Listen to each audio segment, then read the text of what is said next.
4 కోట్ల మంది ముందు చర్చిద్దాం, ఎవరి తప్పో ఎవరిది ఒప్పో చర్చ పెట్టు అని అసెంబ్లీలో అడిగితే పారిపోయిండు రేవంత్ రెడ్డి. ఈ ఫార్ములా ఈ కార్ రేసింగ్ మీద నేనేదో తప్పు చేసిన అంటున్నావు కదా, కేసీఆర్ ప్రభుత్వం ఏదో తప్పు చేసింది అంటున్నావు కదా, దమ్ముంటే అసెంబ్లీలో చర్చ పెట్టు అని అసెంబ్లీలో కూడా పట్టుబట్టినాం, పారిపోయింది. 4 కోట్ల మందిని ఎందుకయ్యా 4 కోట్ల మంది ముందు మాట్లాడదామంటే పారిపోయింది.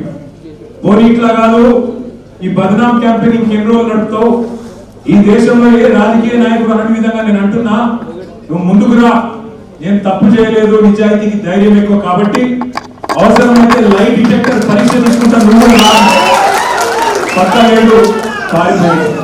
అయినా మళ్ళీ పిలిచి మళ్ళీ ఈరోజు పిలిస్తే మళ్ళా పోయినాం. ఎందుకంటే చట్టాన్ని గౌరవించే వ్యక్తులుగా, న్యాయస్థానాల మీద నమ్మకం ఉన్న వ్యక్తులుగా నువ్వు ఎన్నిసార్లు పిలిస్తే అన్నిసార్లు వస్తా అని చెప్పిన పొద్దున్నుంచి 9 గంటలు ఒకటే క్వశ్చన్, అటు తిప్పడుగుడు ఇటు తిప్పడుగుడు, తిరులమరలేసి మరల తిరులేసి అడిగిందే అడిగి నేను కుల్లం చెప్పిన ఇప్పుడు హరీష్ రావు గారు చెప్పినట్టు ఈడికెళ్ళి ఎట్టి పరిస్థితుల్లో ఫార్ములా ఈ రేస్ పోవద్దు అని చెప్పి మొదటి సంవత్సరం విజయవంతంగా నిర్వహించిన తర్వాత 2వ సంవత్సరం కూడా ఈడనే ఉండాలి అని చెప్పి ప్రభుత్వ పరంగా విధానపరమైన నిర్ణయం తీసుకున్నాము. తీసుకొని మరి కొంత డబ్బులు చెల్లించినాం. 1 రూపాయి కాదు కదా, 1 పైసా కూడా అవినీతి జరగలేదు. ఈడికెళ్ళి పైసా పోయింది, అక్కడ ఉన్నది, ఇలా అవినీతి ఎక్కడ ఉంది అనే అవినీతి నిరోధక శాఖ అధికారులను అడిగినాం. సమాధానం లేదు. బెబ్బెబ్బే ఏంది అంటే ఫైల్ ఇటు పోయిందా, ఇటుకెళ్ళి పోయిందా, నువ్వు కుడి చేపులకి వెళ్ళి ఇచ్చినావో పైసలు, ఎడమ చేపులకి వెళ్ళి ఇచ్చినావో పైసలు అని చెప్పి పనికిమాలిన ప్రశ్నలు తప్ప, చిట్టినాయుడు రాసిచ్చి పంపిన ప్రశ్నలు తప్ప ఏమీ లేని విషయం. అందుకే నేను మొన్న చెప్పినా మళ్ళీ చెప్తున్నా, ఇది లొట్టపీస్ కేసు, ఈయన ఒక లొట్టపీస్ ముఖ్యమంత్రి. ఏది కాదు, వీళ్ళతో ఏం చేయరాదు, పరిపాలన చేత కాదు, ప్రజలకిచ్చిన హామీలు నెరవేర్చే దమ్ము లేదు. అందుకే దద్దమ్మ రాజకీయంతో ఇవాళ తప్పించుకునే ప్రయత్నం చేస్తా ఉన్నారు. మొన్ననే మన నాయకుడు పెద్దలు తెలంగాణ సాధించిన నాయకుడు కేసీఆర్ గారిని కమిషన్ ముందుకు పిలిచిండు. అంతకుముందు హరీష్ రావు గారిని కమిషన్ ముందుకు పిలిచిండు. ఆయనకున్నదంతా ఒకటే షోకు, నేను నెల రోజులు జైలున్నా లుచ్చా పని చేసి వీళ్ళని కూడా పెట్టాలి కొన్ని రోజులు, అదొక్కటే ఆయన షోకు. ఆయనకున్న పైశాచికానందం అదొక్కటే. సాడిస్టులు ఉంటారు చూడు కొంతమంది, నాకు దక్కని ఎవరికి దక్కద్దు అన్నట్టు, నాకు జరిగింది నీకు కూడా జరగాలన్నట్టు ఆయన ఎట్టి పరిస్థితుల్లో కొన్ని రోజులు జైల్లో పెడదామన్నది ఆయన షోకు.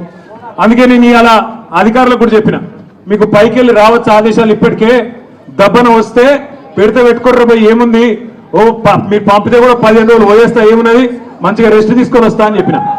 ఇప్పుడు కూడా మళ్ళీ చెప్తున్నా, తప్పు చేయలేదు, తలదించుకునే పని ఎంత మాత్రం చేయలేదు. తెలంగాణ ప్రతిష్టను పెంచే పని చేసినాం, తెలంగాణ ప్రతిష్టను ఆకాశం స్థాయికి తీసుకుపోయే పని చేసినాం తప్ప తప్పు చేయలేదు. అది కాళేశ్వరం ప్రాజెక్టు కావచ్చు, ఫార్ములా ఈ కావచ్చు, ప్రపంచంలోనే అతిపెద్ద లిఫ్ట్ ఇరిగేషన్ ప్రాజెక్టు కాళేశ్వరం. అందులో చేయని తప్పుకు ఇవాళ కేసీఆర్ గారిని హరీష్ రావు గారిని పిలిచి వాళ్ళని అక్కడ ఇబ్బంది పెట్టే ప్రయత్నం, మన నాయకులు కార్యకర్తల ఆత్మస్థైర్యం దెబ్బతీసే ప్రయత్నం అక్కడ కమిషన్ ముందు.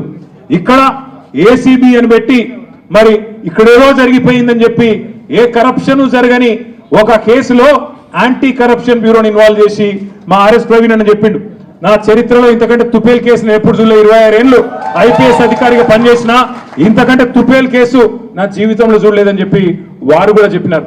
అంటే ఇట్లాంటి కేసులు పెట్టి ఏదో సాధిస్తాను రేవంత్ రెడ్డి గారు అనుకుంటున్నాడు. నేను రేవంత్ రెడ్డికి చెప్పేది ఒకటే, నా మీద ఇప్పటికే 14 కేసులు పెట్టినావు, ఇంకో 1400 కేసులు పెట్టుకో, అవసరమైతే జైల్లో పెట్టుకో, ఏమన్నా చేసుకో, భయపడేది లేదు.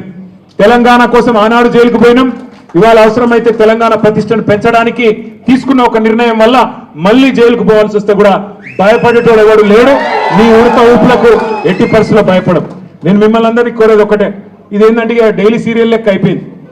ఎట్లా అంటే ఒకరోజు పిలుచుడు, కూర్చోబెట్టుడు, 9 గంటలు ఆడ కూర్చోబెట్టి ఛాయ్ దాయిపించి ఏం చెప్తాం సార్, ఇక మాకు పైకి వెళ్ళే ఆదేశాలు ఉన్నాయి, ఏం చేయాలని పాపం వాళ్ళు కూడా ఏం చేయాలి తెలియక అడిగిందే అడుగుతాను. అందుకే నేను మీకు కూడా రిక్వెస్ట్ చేసేది ఒకటే, మనం అందరం కూడా కాన్సన్ట్రేషన్ చేయాల్సింది, మనందరం కూడా పార్టీగా ఆలోచన చేయాల్సింది, దృష్టి సారించాల్సింది 2-3 పనుల మీద. ఒకటి, ఖచ్చితంగా మరి మనం రాబోయే స్థానిక సంస్థల ఎన్నికల్లో ఒక్కొక్క ఊర్లో బరి గీసి లైన్ గీసి ఒక్కొక్క కాంగ్రెస్ పార్టీ నాయకుని ఫుట్బాల్ ఆడు ఎట్లా కాంగ్రెస్ పార్టీని చిత్తుగా ఓడగొట్టాలి లోకల్ బాడీ ఎలక్షన్ లో, దాని మీద దృష్టి పెడదాం.